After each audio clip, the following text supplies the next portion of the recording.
certaine manière, je suis parmi celles qui ont osé les féminismes et les mouvements féministes avant de le penser, même si aujourd'hui, évidemment, on essaye de mieux intégrer pratique et théorie. Donc, je pense que d'abord, j'ai milité et ensuite, j'ai travaillé beaucoup plus tard sur les questions liées au genre, au sexe, aux rapports sociaux de sexe et à la division sexuelle et internationale du travail. Mais avant de me mettre, disons, à travailler sur les questions des différences hommes-femmes ou des rapports sociaux hommes-femmes, j'ai fait du militantisme d'abord politique dès les années 60 et j'ai fait ça commençant à suivre mes lectures de Marx à l'université, c'est-à-dire j'étais à l'université de São Paulo, même si je suis née au Japon, j'ai fait toute ma scolarité au Brésil et j'ai lu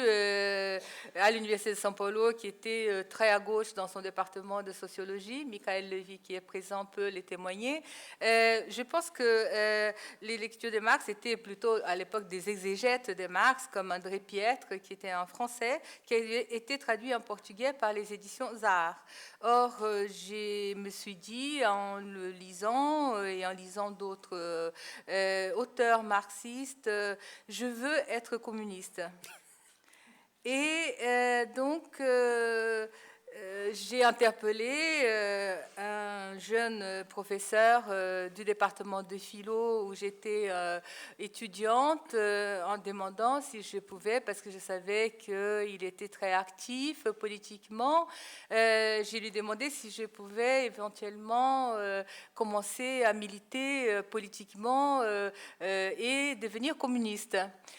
C'était Émir Sader, que certains qui lisent les mondes diplomatiques connaissent, puisqu'il écrit relativement régulièrement au monde diplomatique. Émir Sader, il était de l'extrême gauche, ou de la gauche révolutionnaire, comme on disait à l'époque. Donc, j'ai tombé dans l'extrême gauche et donc j'ai milité à l'extrême gauche. Mais je pense que donc l'action a précédé la réflexion et pas l'inverse dans les cas même donc du féminisme. Tout au plus, je pense que j'ai été influencée vers mes 15 ans par la littérature française, par la littérature de François Sagan, de Simone de Beauvoir, pas la Simone de Beauvoir du deuxième sexe, que je n'ai lu que plus tard, mais la Simone de Beauvoir de Mandarin, de L'Invité et d'autres romans. Je pense que je voulais surtout être indépendante, être autonome financièrement, me distancer de l'idéologie et de la pratique réactionnaire de mes parents et pouvoir enfin avoir des expériences sexuelles, et je les ai eues très tôt, y compris l'expérience de l'avortement clandestin, mais dans des bonnes conditions, à l'âge de 17 ans. Mon copain avait des parents fortunés, heureusement. Donc, on peut dire que du point de vue de mes pratiques qui m'ont conduit finalement à l'exil, parce que j'ai dû m'exiler en janvier 71, donc il y a janvier 1971. Donc, il y a 40 ans exactement, j'ai compte faire une feijoada en janvier, les 24 janvier, pour fêter donc mes 40 ans de France. J'aurais pu faire aussi un cassoulet, mais je pense qu'une feijoada sera plus appréciée par mes amis de 40 ans. Depuis 40 ans, je suis ici. J'étais exilée et j'avais l'asile politique. J'étais réfugiée politique jusqu'à l'amnistie au Brésil. L'amnistie est intervenue en 1979.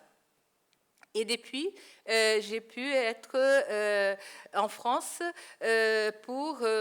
travailler avec mon passeport brésilien que j'ai récupéré à cause de l'amnistie politique. Et ces passeports brésiliens, je l'ai jusqu'à aujourd'hui parce qu'en 40 ans, j'ai jamais demandé la nationalité française. Donc, je n'ai pas la nationalité française, ce qui fait un problème parce que je ne peux pas, par exemple, voter. Je me souviens d'avoir parlé avec Claire Villiers, qui vient de décéder, dont l'enterrement était il y a 2-3 jours. Je lui dis, écoute, j'aurais aimé voter pour toi, mais je ne pourrais pas, parce que je ne peux pas voter. Je ne peux pas voter à aucun niveau, ni au niveau municipal, ni au niveau présidentiel. Mais bon, j'ai pu voter pour Lula à l'ambassade, pour Dilma à l'ambassade, etc. Je peux continuer à voter pour les présidents brésiliens, mais pas pour les présidents français. Donc, ça me fait quand même des désavantages, mais pas des désavantages majeurs, puisque j'ai pu avoir un statut au CNRS en tant que chercheur depuis 1980, avec toute une série des mouvements syndicaux à l'époque pour l'intégration des hors-statuts. Il y en avait un paquet depuis les années 70, et donc comme j'avais une fiche de paye, c'était un peu par hasard parce que j'avais fait des vacations de décembre 75, qui étaient les seuls critères, disons, pour qu'on soit considéré hors statut. J'ai pu avoir donc la possibilité de, avec ces statuts, faire la candidature à un poste de chercheur au CNRS, et j'ai donc été intégrée à partir de 80. Et depuis la fin des années 70, j'avais déjà des collaborations avec des chercheurs d'une petite équipe à l'intérieur d'une grande équipe, les centres de sociologie des organisations, une équipe qui existe toujours à l'époque sous la direction de Michel Crozier. Et dans cette équipe, il y a eu Daniel Kergoat, qui était à l'époque déjà chercheur en sociologie au CNRS, Odile Chenal, qui était aussi chercheuse à l'époque dans les mêmes équipes, et Emmanuel Reynaud, qui est toujours chercheuse au CNRS. Toutes les trois m'ont aidé à rédiger ces projets à partir duquel j'ai pu intégrer les CNRS en sociologie. Ces projets étaient sur les aspects techniques et socio-techniques, culturels de l'organisation du travail dans les entreprises multinationales, dans les filiales françaises et japonaises au Brésil, et c'est comme ça que j'ai commencé à faire des comparaisons internationales, France, Brésil, Japon. Les projets pour les CNRS n'étaient pas sexués, ils ne parlaient pas ou ils n'avaient pas l'intention explicite de travailler sur les femmes et les hommes, mais je me suis rendu compte tout de suite, en commençant mon enquête dans les grandes entreprises multinationales japonaises et françaises au Brésil, et ensuite dans leurs maisons mères au Japon et en France, que ces personnes n'étaient pas du tout asexuées, que les entrepreneurs étaient les premiers à vouloir une main-d'œuvre, soit femme, soit homme, soit jeune, soit plus âgé, soit célibataire, soit marié, soit avec enfants, sans enfants, selon les types de travail qu'ils avaient à demander à ces personnes. Donc, plus ou moins rapidement, j'ai commencé à travailler sur la question des différences entre les hommes et les femmes dans l'organisation du travail, dans les politiques de gestion de la main-d'œuvre, et enfin aussi sur la question des différences dans les systèmes, disons, de genre dans les entreprises et en dehors des entreprises, parce que j'ai vite vu que, par exemple, la productivité du travail n'était pas uniquement liée à des formes d'organisation et à des formes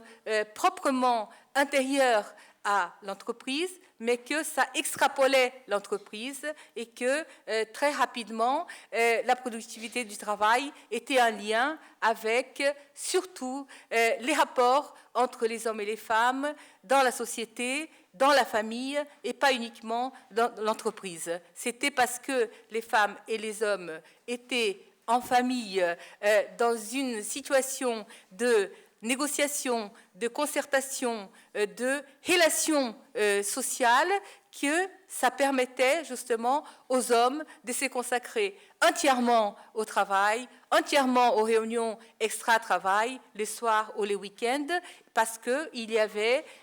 leurs femmes qui élevaient leurs enfants, qui faisaient tout ce qui concernait l'intendance du foyer et qui donc, d'une certaine manière, leur permettait de donner les maximums de leurs heures de travail, de leur capacité de travail à l'entreprise. Je pense que cette enquête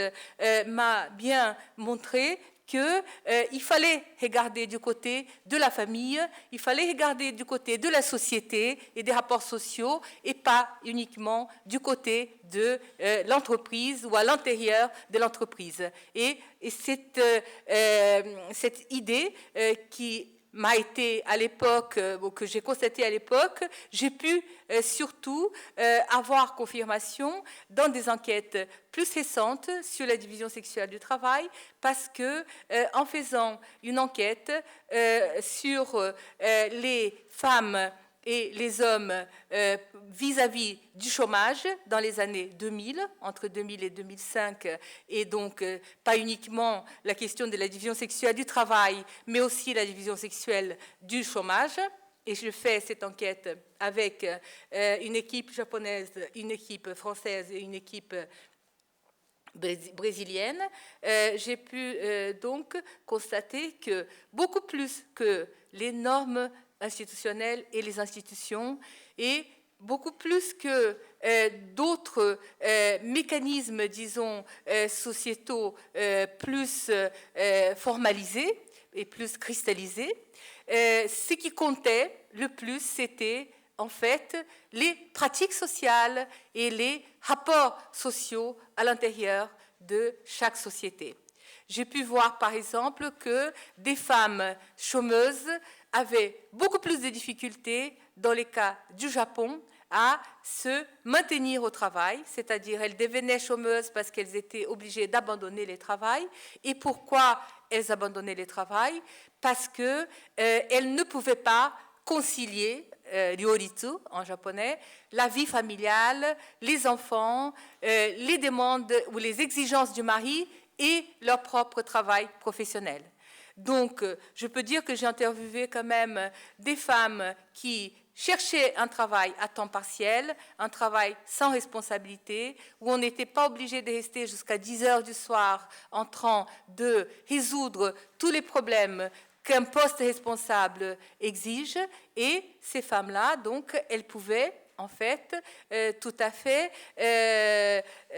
travailler sans responsabilité en ayant un travail à temps partiel, qui est un travail complètement sans statut au Japon, c'est-à-dire sans aucun avantage et sans protection sociale. Ces femmes, donc, elles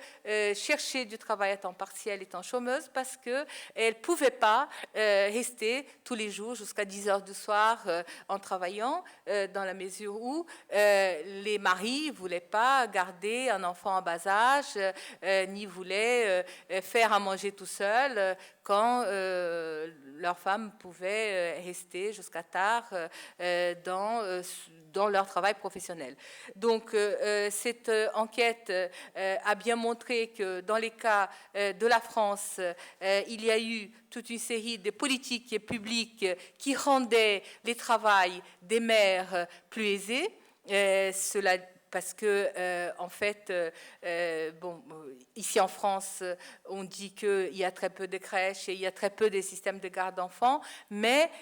comparé à des pays comme le Japon ou comparé à des pays comme le Brésil, on peut dire qu'il y a quand même un système de protection sociale et des équipements sociaux, un nombre et en qualité beaucoup plus important en France que dans ces deux autres pays avec lesquels je mène mes comparaisons internationales. Donc, on peut dire qu'il y a, dans les cas du Japon, seulement 28% des femmes qui ont des enfants de moins de 3 ans qui ont cette possibilité de continuer à avoir un travail professionnel.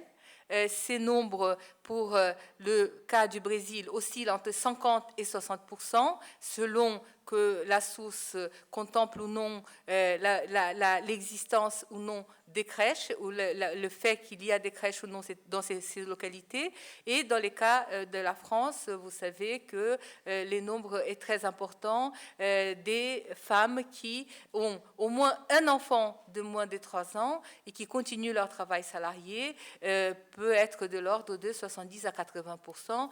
selon les sources qu'on peut consulter. Cette comparaison, je l'ai publiée en 2008 dans un ouvrage que j'ai coordonné avec Margaret Marouani et avec Maria Rosa Lombardi, une brésilienne chercheuse au Brésil. Et l'ouvrage s'appelle « Genre et travail », comparaison Europe, France, Amérique latine. Et c'est un ouvrage où on mène différentes comparaisons internationales. Et donc j'évoque les cas donc, du travail et du chômage des femmes dans ces 3 pays, et donc l'importance qu'il y a à regarder du côté des rapports sociaux et pas uniquement du côté, par exemple, des institutions ou du marché du travail, etc., etc. Je reviens en arrière donc pour dire que cette enquête, qui était ma première enquête au CNRS dans les années 80, elle a donné lieu à différentes réflexions sur la question de la division sexuelle du travail. Je n'aurai pas ici la possibilité de, à partir de mes notes, essayer de vous faire cette sorte de, panel ou de point de vue sur les développements des études et des recherches sur la division sexuelle du travail en France et au niveau international à partir des années 80. Mais bon, évidemment, je serais partie, si j'avais le temps de faire cette, disons, la présentation de ces développements, j'aurais évidemment, je serais partie de ces 2 très grande théorie de la division sexuelle du travail. D'une part, les théories sociologiques qui voient la division sexuelle du travail en tant que lien social, en tant que négociation dans les couples, en tant que relation sociale, et une deuxième théorie de la division sexuelle du travail qui voit la division du travail entre les sexes et les rapports entre les sexes comme étant contradictoires, comme étant conflictuels, comme étant, disons, hiérarchisés. Et donc, la question de la hiérarchie, la question de rapport de pouvoir apparaît immédiatement dans ces analyse de la division sexuelle du travail en tant que résultat d'un rapport contradictoire, conflictuel, etc. Bon, tout ça relève d'une épistémologie des rapports sociaux et des rapports sociaux de sexe qui a déjà été étudiée, développée, etc. Je pense à Annette Langevin parce qu'elle est présente, elle a conduit une grande fresque de plusieurs tomes avec un groupe qui a travaillé sur la question de l'épistémologie, où il y avait Anne-Marie Devreux, où il y avait Michel Ferrand, que vous avez écouté il y a 2 séances ici à l'Institut d'Émilie de Châtelet. Je pense que ce qui est intéressant, c'est que dans ce développement important des théories de la division sexuelle du travail, elle a, les 2 écoles ont évidemment des développements, ont eu des développements et sur les plans internationaux et en France très intéressants. Je pense par exemple à Goffman d'un côté et je pense par exemple à Donald Roy de l'autre. Donald Goffman, vous les connaissez, y compris par la belle préface de Claude Zedman, qui malheureusement décédé très précocement. Mais Donald Roy, peut-être vous ne le connaissez pas, c'est un sociologue du travail de l'école de Chicago, qui a été traduit en français et qui a un article superbe que j'ai fait lire à mes étudiants à l'Université de São Paulo, et je pense que c'est un des textes qui l'ont le plus appris sur la question de la division sexuelle du travail, de la hiérarchie et de la domination. Don Roy, il montre ou il décrit l'interaction entre les chefs d'atelier et les jeunes ou moins jeunes femmes qui travaillent dans les lignes de montage comme étant les rapports hétérosexuels entre ou dans une équipe de travail. Et ces rapports hétérosexuels dans l'équipe de travail dans une usine aux États-Unis, quand on le lit, c'est la description des l'harcèlement sexuel, des manières répétées, des manières oppressantes vis-à-vis des femmes divorcées avec enfants à charge qui n'avaient pas la possibilité d'arrêter les travaux ni de dénoncer la situation, ou des jeunes femmes qui, dans la ligne de montage, étaient considérées comme celles qui devaient être les plus productives et qui s'est rentrées dans les jeux jusqu'au bout. Je crois qu'il y a toute une série de descriptions que nous, on est effarés en lisant et en voyant que c'est considéré comme étant les rapports hétérosexuels dans une équipe de travail et pas une situation intenable et à dénoncer de harcèlement sexuel dans les lieux de travail. Et je crois que cette lecture, ou des lectures possibles et différentes de la même situation de travail entre les hommes et les femmes, c'est un des apports, je pense, de l'analyse et des théories de la division sexuelle du travail telle qu'elle a été développée à partir des années 70-80 jusqu'à aujourd'hui. Je crois qu'il y a eu des développements assez divers en France, de telle manière que c'est même difficile aujourd'hui de citer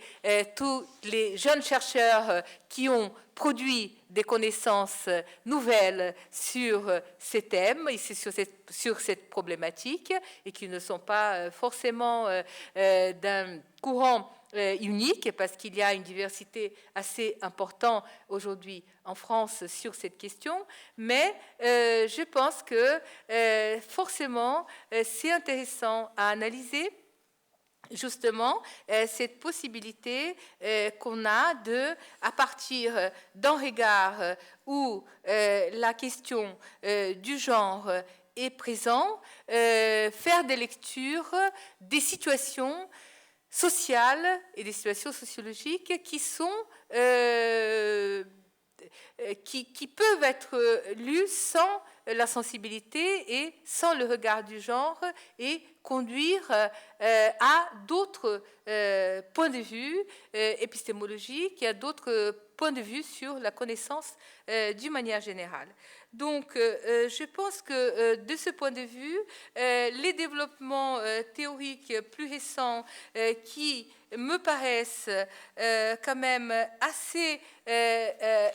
innovantes, même si certaines sont travaillées depuis des années, sinon des dizaines d'années, et que j'ai cité plusieurs fois au Brésil, où j'ai resté la dernière année jusqu'à octobre dernier, et aussi dans les congrès féministes récents. Un premier élément, disons, des théories féministes qui me semble tout à fait heuristique, c'est la théorie de l'intersectionnalité de Kimberlé Crenshaw, qui, justement, juriste féministe comme Catherine McKinnon, qui, avec son approche en termes d'intersectionnalité, essaye de montrer comme on ne peut pas dissocier du point de vue pour avoir une nouvelle connaissance la race, les genres et la classe, et qui pense l'intersectionnalité comme prisme ou méthode pour lire la discrimination et l'inégalité. J'en profite pour dire que les théories féministes les plus audacieuses, qui proposent des systèmes, des totalités, des paradigmes, sont des théories qui visent les politiques et visent l'action. C'est pour ça que ça me semble très intéressant les points de vue d'Elsa Dorlin dans une interview qu'elle a donnée le 8 mars de cette année, je l'ai lu sur l'internet, selon lequel les sexes est fondamentalement une question politique, quelque chose qui relève du politique. Je pense que, en fait, il faut voir cette imbrication classe, race et sexe ou genre comme étant une des modalités, disons, de résoudre des divergences et des controverses qui font partie justement des courants sociologiques qui essayent de penser soit une problématique centrée sur la classe, soit une problématique centrée sur l'interaction, soit même, comme Claude Dubar, essayant de combiner différentes approches, l'approche structuraliste, l'approche psychanalytique, l'approche fonctionnaliste, etc. C'est un exercice évidemment difficile, mais par exemple, la psychanalyse et la psychologie du travail, je l'ai dit de manière récurrente, c'est très très important pour nous qui pensons que la division du travail, ou pour penser la division sexuelle du travail, il faut voir aussi bien les côtés du marché du travail que du côté des procès du travail, de l'organisation du travail, que finalement du côté de la subjectivité ou du côté du rapport subjectif, du côté donc du sujet sexué et du point de vue du sujet sexué. Donc, je pense que c'est important de voir que cette approche en termes, selon Daniel Kerguat, qui serait la deuxième théorie féministe que j'aurais tendance à citer en disant que c'est quelque chose qui peut nous apporter des méthodes et des connaissances pour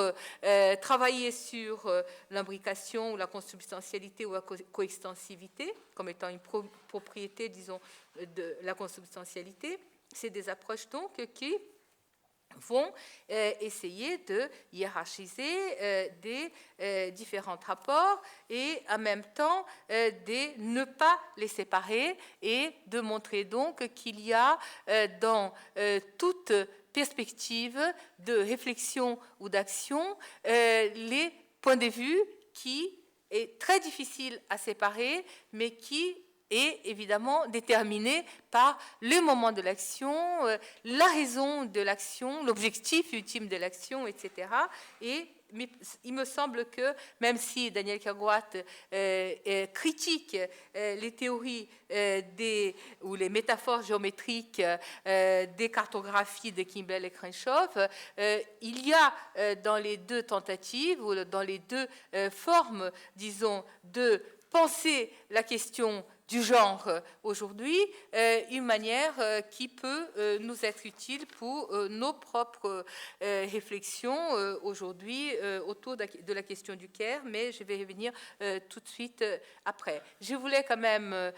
dire qu'il y a une troisième théorie qui m'intéresse beaucoup, qui est celle de Nancy Fraser, développée dans son article de New Left Review, Féminisme, capitalisme et l'astuce de l'histoire. Il a été publié en 2009 et je me suis rendu encore une fois compte que globalisation ou non, le Brésil, qui est un pays dit du Sud, est beaucoup plus avancé puisqu'ils ont déjà traduit et publié dans une revue de Londrine qui n'est pas ni São Paulo, ni Brasilia, ni Rio, cet article que nous sommes encore en train de traduire et qui n'a pas encore vu les jours dans notre revue. Il est déjà traduit, mais il n'est pas encore été publié. Bon, donc Hélène Ménaud, ici présente, dit que la traduction a déjà été faite, mais moi j'ai lu l'article en portugais. Feminismo, Capitalismo e as Astúcias da História, imprimé dans une revue qui est sortie l'année même, en 2009, donc à Londrina. Évidemment, il y a de la globalisation parce qu'il y a eu quand même Renata Gonçalves, que plusieurs personnes ici connaissent, qui est venue ici à l'école de haute études en sciences sociales faire sa thèse sur les femmes dans les mouvements de Sans-Terre au Brésil, et c'est elle qui est l'éditrice de cette revue, et c'est elle qui a justement proposé et fait tout le nécessaire pour que l'article sorte le plus vite possible. Je crois que ce qui est intéressant dans son texte, c'est que elle va mettre ensemble ou à côté une de l'autre les étapes du capitalisme et les étapes du féminisme, et donc pour dire que justement les utopies féministes de la seconde vague du féminisme ont légitimé d'une certaine manière la transition vers une nouvelle forme de capitalisme post-fordiste, transnational, néolibéral. Elle dit le néolibéralisme a instrumentalisé nos meilleures idées. Je pense qu'ici, elle désigne les féminismes au singulier, mais il s'agit, à mon avis, d'un courant féministe ou des courants féministes qu'il s'agit, et c'est difficile, disons, d'accepter un bloc, une opposition ou une mise en parallèle entre les étapes du capitalisme et les étapes du féminisme, qui considère les féminismes comme étant quelque chose en bloc, parce que justement, je pense, il n'y a pas des féminismes, il y a des féminismes au pluriel, et il n'y a pas un mouvement féministe, il y a des mouvements féministes, et je pense que cette pluralité a été bien développée et analysée par Dominique Fougerolas, qui est la présente, et dans justement un numéro hors série des cahiers du genre, féminisme avec un S entre parenthèses,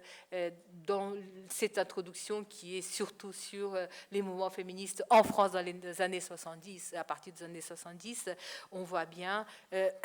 que une des caractéristiques du mouvement féministe est sa diversité. Je pense qu'il y a eu évidemment beaucoup de transformations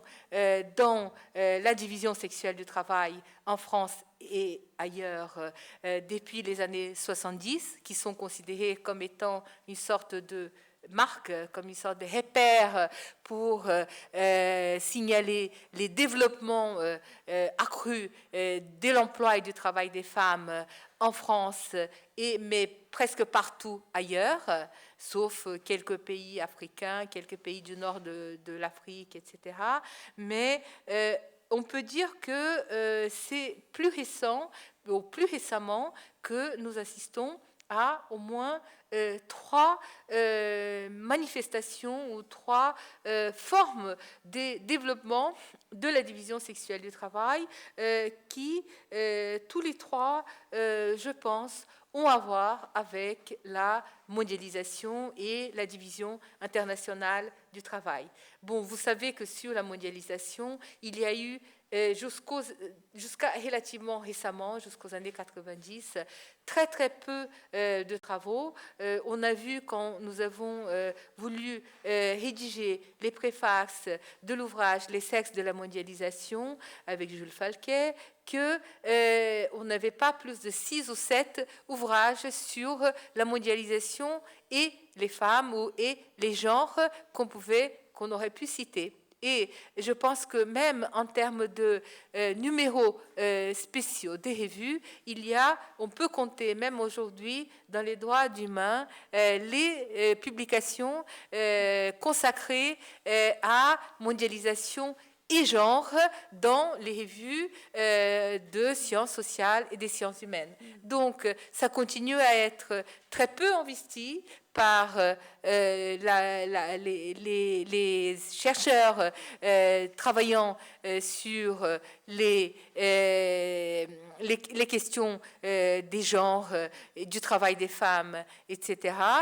Mais je sais qu'il y a un intérêt croissant sur la question, et je sais pas si Brigitte Lefroitier elle est là, mais elle anime un séminaire depuis au moins 2 ans à l'École de haute études en sciences sociales pour développer et approfondir cette question du genre et de la mondialisation, pour que la mondialisation soit aussi mieux connue de cette perspective. La mondialisation concerne dans les écrits sur ces phénomènes surtout l'hypermobilité du capital et les circuits supérieurs du capital, et les femmes sont dans les circuits inférieurs, et les femmes sont dans la mondialisation, dans cette partie très flexible, mais très peu visible, qui est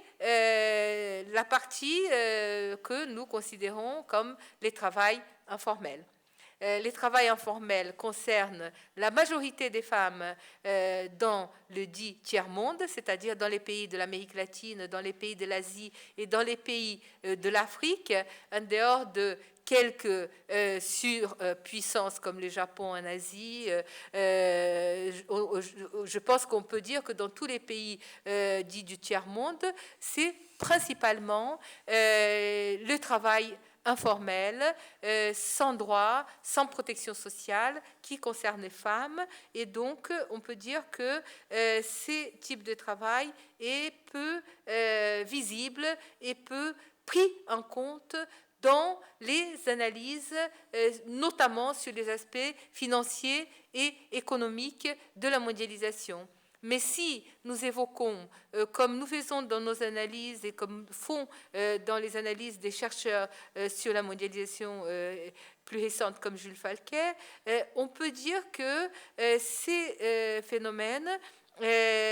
quand on les étudie sous l'angle des aspects militaires, des aspects culturels, des aspects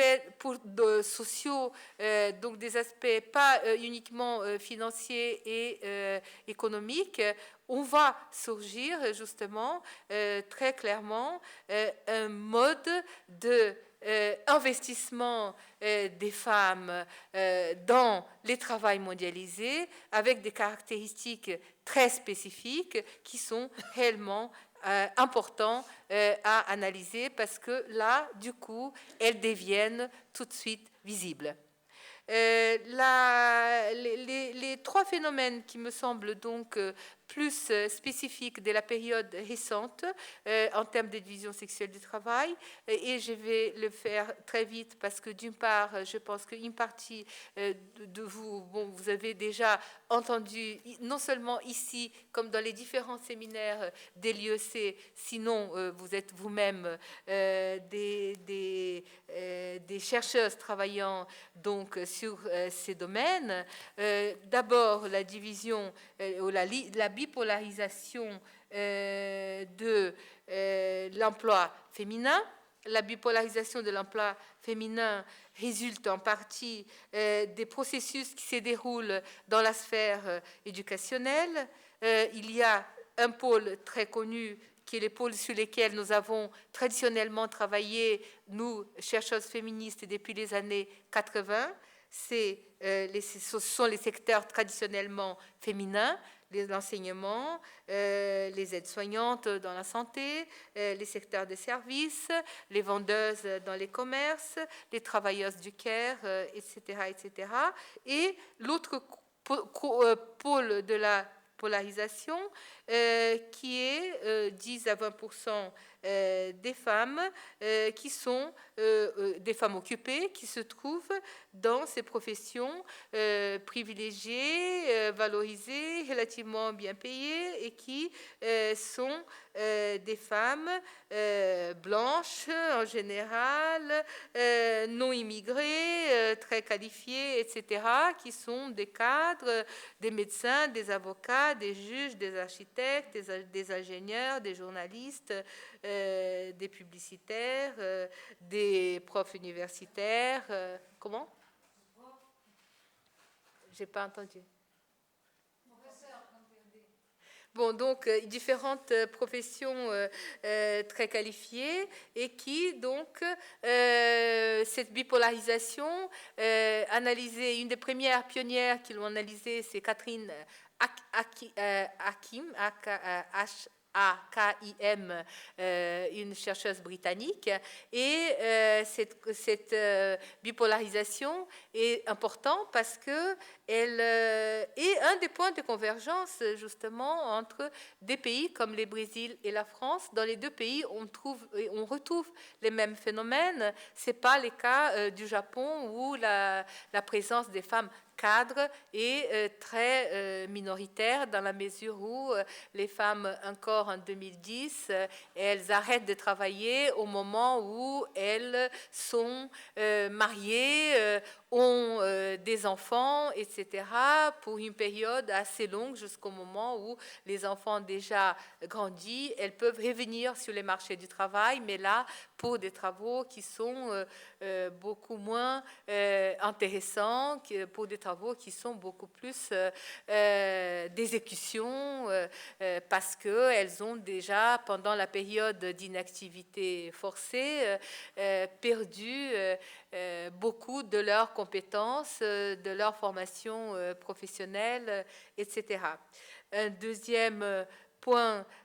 qui est relativement récente et qui est lié au processus de mondialisation, cette précarisation et cette vulnérabilisation des emplois, qui est là un point de convergence Brésil, France, Japon, parce que en réalité, depuis les années 90, avec la mondialisation, on peut le dire, on peut l'affirmer, parce que je pense que les économistes féministes elles-mêmes ont apporté des données sur cette question. On peut dire qu'il y a eu une augmentation des emplois des femmes depuis les années 90, mais cette augmentation est paradoxale parce que c'est une augmentation d'emplois qui sont en même temps des emplois vulnérables, des emplois précaires. Et cette augmentation des emplois précaires, elle est une donnée qui est absolument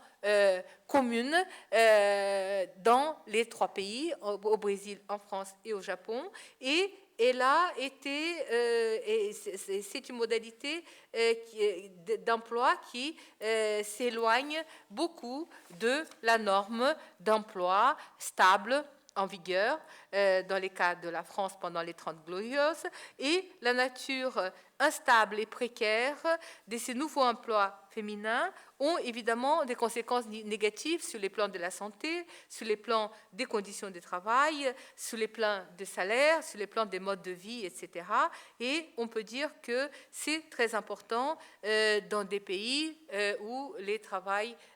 informels et mal payés ou non payés, où le travail d'aide familiale est encore important, comme c'est le cas d'un pays comme le Brésil. Et un troisième aspect qui est le développement des métiers du care qui installe de nouvelles divisions du travail entre nord et sud, entre travailleuses immigrées et travailleuses locales. Évidemment, c'est un processus qui ne date pas évidemment des années récentes ni des dernières 20 années, mais il y a une augmentation extrêmement grande de l'immigration féminine, notamment à partir des années 95 dans le monde entier, et on peut dire que les développements des métiers de soins, de sollicitude, de souci de l'autre, avec la marchandisation et l'externalisation de ce type de travail traditionnellement assigné aux femmes dans la sphère dite privée au sein de la famille fait que ces métiers, ils vont représenter une mondialisation du travail reproductif qui est fortement corrélée donc à l'augmentation des flux migratoires internationaux. Et on peut dire qu'on ne peut plus aujourd'hui étudier la division sexuelle du travail sans étudier ces migrations internationales. Et c'est pour ça, je pense, que beaucoup de chercheuses qui travaillent dans les domaines du genre et du travail s'intéressent aujourd'hui de plus en plus à la question des migrations, comme elles s'intéressent aussi à la question du care. On peut dire que la précarisation du travail des femmes s'associe aussi à la précarisation familiale. Les deux sont analysés conjointement et la précarisation sexuelle est un aspect de la précarisation familiale et de la précarisation du travail. J'ai déjà cité au Congrès féministe et je le dis parce que ça me semble réellement un exemple parlant. L'exemple des femmes SDF de Tokyo qui, le 8 mars 2009, elles sont venues à un colloque féministe franco-japonaise et en disant qu'elles étaient sous des cartons dans un grand parc au Japon qui s'appelle le parc de Ueno et elles ont été bousculées et piétinées par des hommes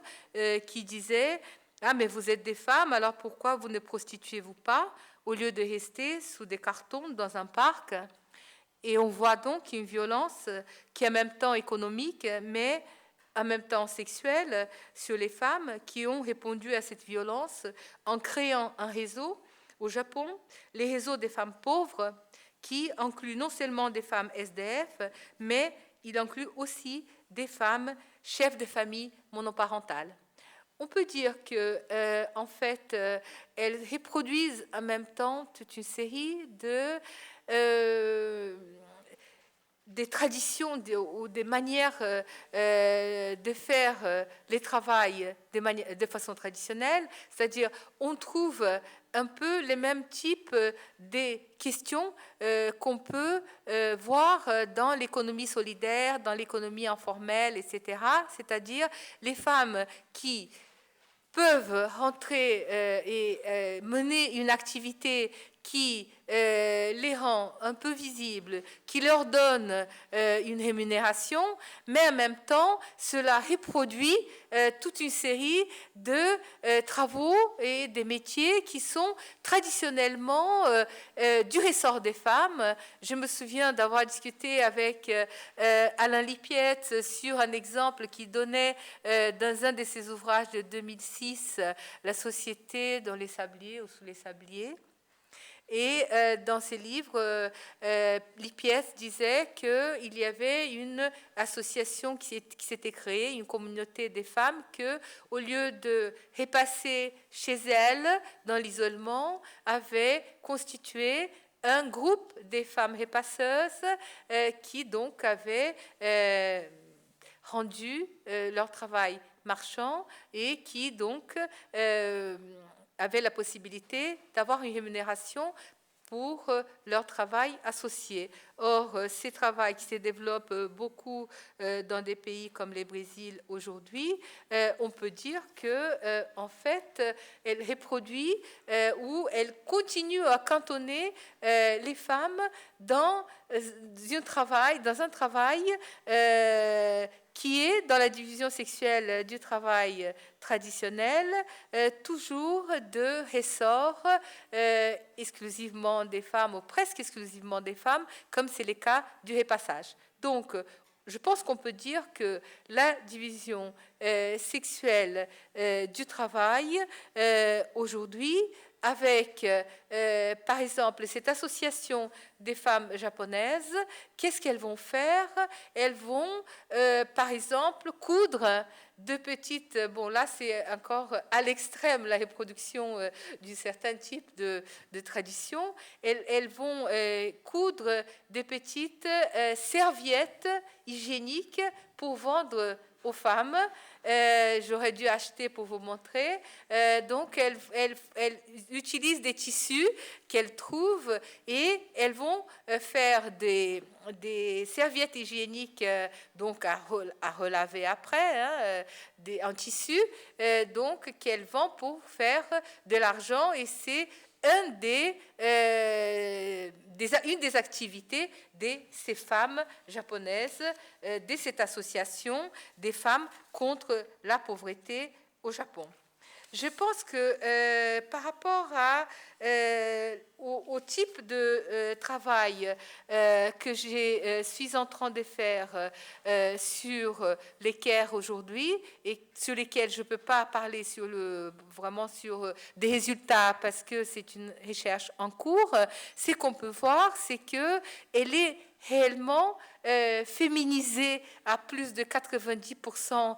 dans les 3 pays sur lesquels porte ma comparaison, et que dans les cas du Brésil, il n'est même pas visible en tant que care, même s'il est visible en tant que travail professionnel, parce qu'elle est exercée par des employés domestiques qui elles-mêmes disent qu'elles sont des employés domestiques, même si leur occupation principale est le travail de soins et de prendre soin des personnes âgées dans les familles. Or, ces personnes sont considérées des employés domestiques parce qu'elles se déclarent employés domestiques, y compris au niveau des statistiques nationales, des statistiques officielles brésiliennes. Et on peut dire que là, il y a encore...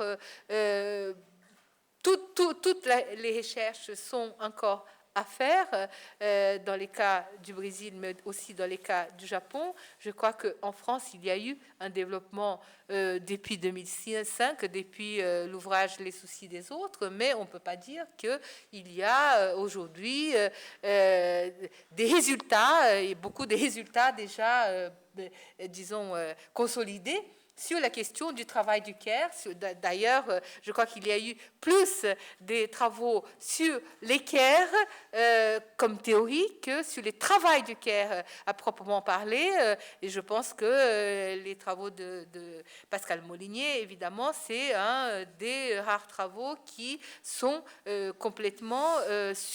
qui portent complètement sur la question de ce travail, de l'activité du travail, de résistance et en quoi consiste réellement ce travail, tant du côté ingrat, du dirty work, qu'en du côté affect, rapport, relation, et ce qui est le travail qui est considéré le travail d'amour, exprimé comme ça par plusieurs femmes travaillant comme cuidadoras, donc comme assistantes de vie sociale, on dirait en France, avec des personnes âgées. Mais je pense que sur cette question, on peut dire que ce qui est intéressant, c'est que les travails, même si elle exerce en tant que travail domestique, ça rend visible tout de suite toute la question de ce qui est le travail domestique et ce qui est le travail domestique invisible. Et c'est là que je vais terminer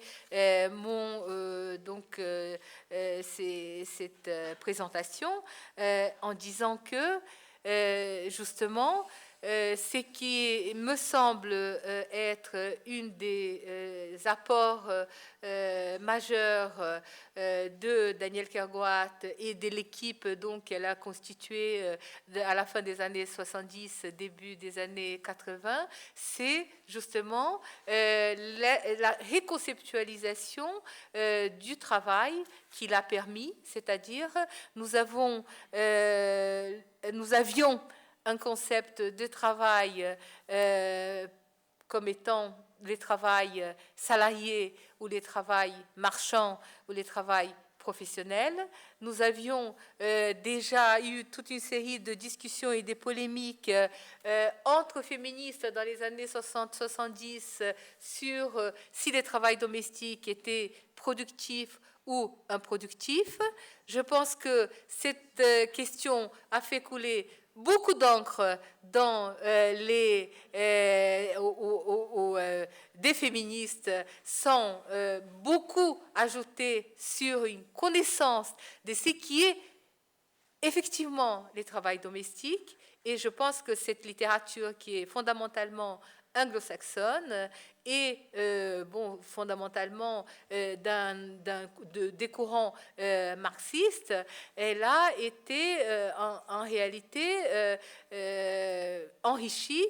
par l'apport français. Je pense notamment à l'œuvre classique citée des milliers de fois de Daniel Chabot-Richter, Dominique Fougerolas et de Françoise Santonax, L'espace et les temps du travail domestique, où pour la première fois on est allé voir qu'est-ce que c'était le travail domestique au lieu de discuter s'il était productif ou improductif. Et ces débats, je pense qu'il y a un article de Nancy Ostrom qui est très intéressant dans le bouquin qui vient de paraître, dirigé par Anne-Marie Devreux, Virginie Descoutures, Hélénie Varicas et Daniel Chabot, qui s'appelle Sous les sciences sociales, les genres. Et dans cet ouvrage où il est question des grands scientifiques sociaux ou des grands sociologues surtout, Comte par Pascal Molinier jusqu'à Latour, Durkheim, Weber, etc., Weber par Hélénie Varicas ici présente. On peut dire que dans cet ouvrage qui est très important, je pense que vraiment c'est un classique déjà, même s'il vient de sortir en 2010, dans cet ouvrage, l'article de Nancy Ostrom qui est sur Marx, justement, elle rend compte de cette polémique. Et je crois que ces polémiques sur les travails productifs, improductifs, ainsi que toutes les polémiques sur les femmes comme armée industrielle des réserves, polémique auquel moi-même j'ai contribué quand nous avons travaillé sur la question du chômage, on peut dire que l'ensemble de ces travaux donc on le éclaire différemment quand on pense les travails comme le laboratoire GEDIST, aujourd'hui GTM, a développé la question du travail comme étant travail productif et improductif, travail formel et informel, travail domestique et travail professionnel ou salarié, travail dans la famille, travail dans la société, travail dans l'entreprise, c'est-à-dire la question d'un élargissement du concept de travail qui nous permet aujourd'hui de repenser toute une série de pratiques et toute une série de penseurs, comme le fait cet ouvrage Sous les sciences sociales, les genres. Et il me semble très important que des chercheuses se sont risquées à constituer une équipe avec des gens travaillant plutôt sur les travails salariés comme Daniel Kergoat et moi-même, ou des gens travaillant plutôt sur les travails domestiques comme Daniel Chabot et Dominique Fougerolas, donc au début de cette G10 en 83, et d'autres qui travaillaient déjà sur l'embryon d'autres thématiques, comme Marie-Victoire Louis, qui est partie ensuite de l'équipe, mais qui, à l'époque, a fait toute une série d'enquêtes empiriques sur y compris sur l'emploi, la crise, les chômages, etc. Donc, je pense que l'équipe s'est constituée donc formellement en 83 On est allé voir Maurice Godelier à l'époque, qui était directeur des sciences humaines et sociales, des SHS au CNRS, et nous étions une équipe informelle à l'intérieur de l'équipe de Renaud Sansolieu, qui était une sous-équipe de l'équipe de Crozier, et donc on a obtenu un statut de l'UPR, de unité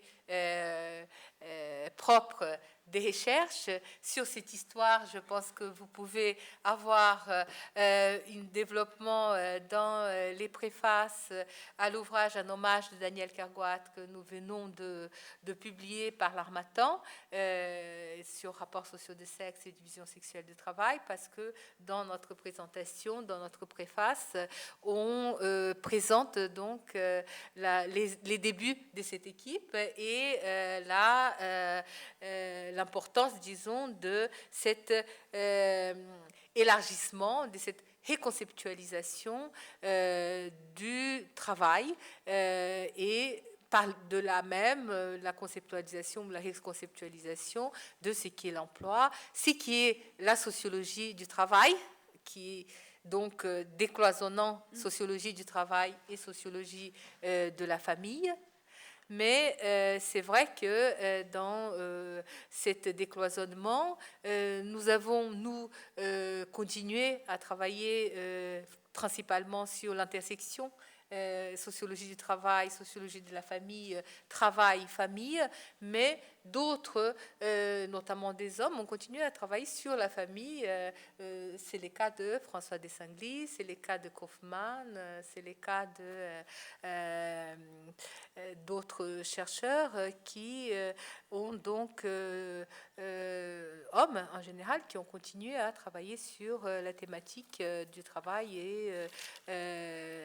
de la famille, du point de vue de la famille ou à partir de la famille. Je pense que nous aurons quand même un peu de temps pour les débats sur l'ensemble des questions évoquées. Je n'ai pas évoqué toutes les questions qui pourraient donner matière à ces débats, mais bon, je pense qu'il y a dans cette présentation les questions sur lesquelles moi-même j'ai travaillé, c'est-à-dire l'entreprise, la famille, la société, d'une part, la question de la division sexuelle du travail, de la division internationale du travail et les enjeux aujourd'hui de la mondialisation. Je pourrais peut-être parce que Hélène Ménaud est là et qu'elle vient de sortir son bouquin qui est très joli sur les racismes et les races, entre guillemets ou sans guillemets, comme vous voudrez. Une chose qui est sûre, c'est que quand on a commencé à parler de la division sexuelle du travail ici en France, on parlait surtout en termes de consubstantialité de la consubstantialité race, non, excusez-moi, genre et classe, et que la race n'était pas présente. Et ça m'intriguait beaucoup qu'à chaque fois où j'allais au Brésil et que je parlais de la division sexuelle du travail, il y avait des Noirs dans la salle et des femmes noires travaillant sur la race et sur la question des mouvements des femmes noires et des mouvements des Noirs tout simplement, et que à chaque fois j'étais un peu contrainte de dire que sur la question de la race nous n'avions pas développé, n'avions pas, c'était quelque chose qui était une sorte d'angle mort de notre réflexion, et je pense que tout d'un coup, on ne dirait pas tout d'un coup, mais c'est relativement récent, cette incorporation, je ne sais pas, ça date des années 90 ou ça date des années 2000, et c'est réellement une des questions sur lesquelles ça serait intéressant de débattre, parce qu'il y avait déjà une différence selon les pays du traitement de la question, anglo-saxon, Amérique latine, France ou Europe, et en même temps, je crois que c'est intéressant de se demander pourquoi il n'y a pas eu cette analyse cette discussion.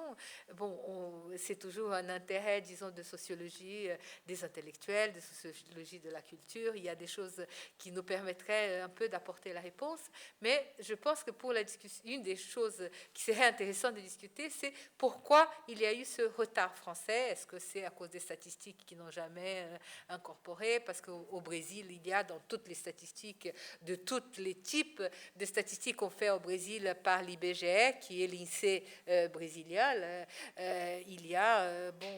une partie où on doit déclarer que si on est blanc, jaune, quand on est oriental, on est jaune, c'est mon cas, donc je mets jaune, ou noir. Après, il y a les pardos, c'est-à-dire il y a les métis difficiles à oui, et évidemment, il y a toute une série de discussions sur comment on fait pour, dans les cas des métis, l'autodéclaration, est-ce que c'est cohérent avec quoi? Avec quelle réalité en dehors de l'autodéclaration? Donc, il y a toute une discussion à avoir qui est vachement intéressante et sur lesquelles, ça serait probablement très intéressant d'évoquer. J'ai fini, mais je vais finir avec une autre point qui est un outil à la réponse qui m'est donné par le fait que Annette Lajoie est là. Annette Lajoie, elle a fait une étude sur les retraites et les femmes et la retraite. Un rapport, il y a plusieurs années, elle pourra dire quand exactement, parce que je n'ai pas ici la date exacte de ces rapports sur la retraite et les femmes. C'est tombé dans l'eau, c'est-à-dire il n'y a pas eu du tout une controverse ou une discussion ou un prolongement de ces travaux qui a lieu aujourd'hui, plusieurs années après, en 2009-2010. Et pourquoi? Vous savez bien pourquoi. Donc, est-ce que ça dépend des mouvements sociaux pour commencer à travailler sur une question sur les plans théoriques, sur les plans conceptuels, sur les plans sociologiques? Bon, je termine donc avec cette question. Merci.